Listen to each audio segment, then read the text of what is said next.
My name is A.K. Burns. And so I'm working on a project called Negative Space. So what you're going to see here is a short clip that's mostly shot in the desert.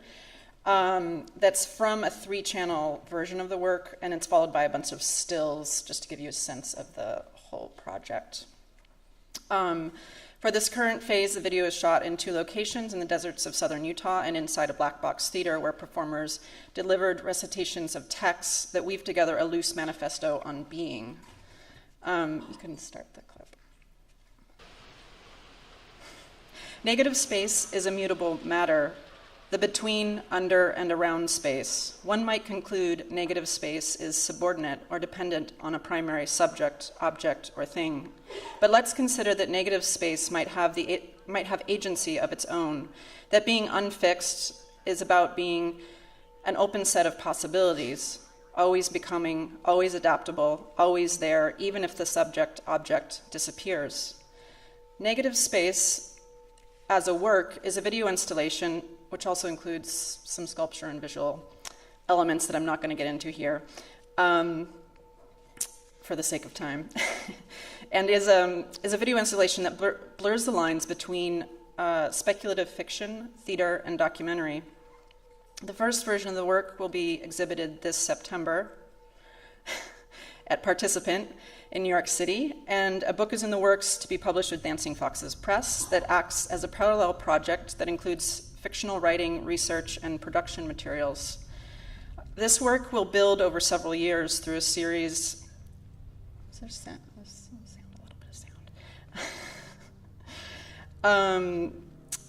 sound. This work builds over several years through a series of exhibitions because it is conceptually bound to the idea of process over product. I'm here seeking exhibition collaborators, that is, curators and institutions that can offer venues and resources, like money, to help the work move, grow, and get exhibited. Negative Space asks for a reorientation with the world as we know it. That is, it's not a speculative future so much as a speculative present. This project takes the form of a surreal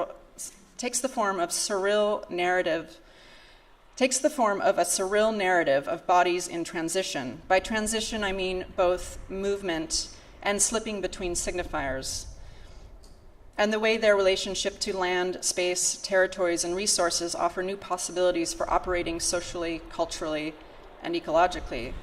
This work has developed slowly over several years and began with a road trip through the deserts of southern Utah and set off a long-standing obsession with this landscape. Part of this work was shot there on public lands. For those of you who don't know what public lands are, 70% of Utah is comprised of public lands, which are large swaths of land in the western U.S. that are run by the Bureau of Land Management, a government organization that oversees the open use of non-privatized lands. Any citizen has the right to be there or to be or live on public lands as long as they follow a leave no trace ethics and move a minimum of half a mile every 14 days. So while public lands, like all land in the US, are highly problematic, stolen geographical constructs, they are also a kind of socialist anomaly within our highly privatized capitalist culture. Spending time on public lands offered many questions, such as how would contemporary socio-political bodies organize themselves with an open-ended relationship to property, possession, knowledge, and being. The desert footage, okay, now we've moved to stills. You can go. The desert footage is occupied mostly by 2 performers, dancers Niv Acosta and Jen Rosenblit, and is interwoven with theatrical and often comical deliveries of performed in a black box theater. I came to working in the black box theater because I was looking for an analogous site that, like the desert, is vast and seemingly empty, a void, a site of potential. Central to orienting ourselves in cinema, inside this feminist materialist vision, is the rethinking of the focus on the idea of the protagonist. You can keep going. Here we are in the black box theater. Twice you can't tell. I'm calling the protagonists in the video, what I'm calling protagonists in the video are persistent, decentralized, and come in many forms, such as the land, which you saw at the beginning, as in site, location, territories, terrestrial movement. The water, as in liquid, both free-flowing and monetized resources, and bodies, as in physical structures of persons, animals, or machines, such as the dam, which you'll see later too. You can keep going. Okay, great. The people who are performing in the work are what I call acting agents or acting phenomenon. They are verbs, not nouns, things that act upon the world as opposed to being subjects of this world. For the first iteration, acting agents are free radicals, which you see here. Free radicals are both electron-seeking molecules, but also sort of nomadic activists seeking situations that need agitation. Can keep going. The shapeshifter, who is always becoming, sometimes becoming other acting agents, or Olympia, in this case. And you can go to the next one. And here she is in her natural state, preparing. The next one.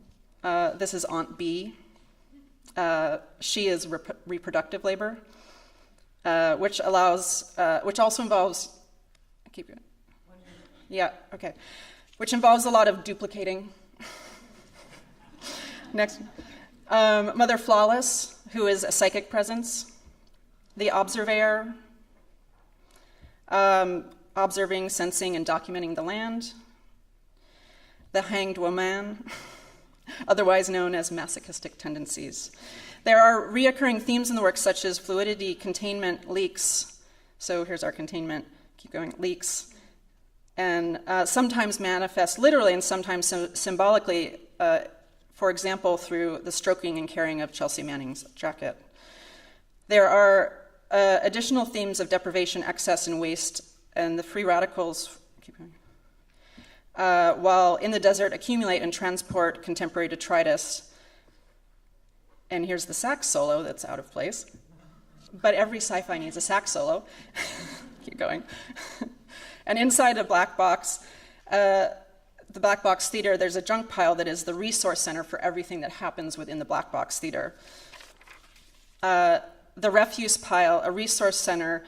The idea of the refuse pile as a resource center is a notion I stole from Jack Smith, and I quote, "In the middle of the city should be a repository of objects that people don't want anymore. I think this center of unused objects, unwanted objects, would become a center of intellectual activity. There could be exchange. Nothing is more wonderful than a marketplace. Wonderful things come from commerce, but not from capitalism." Thank you.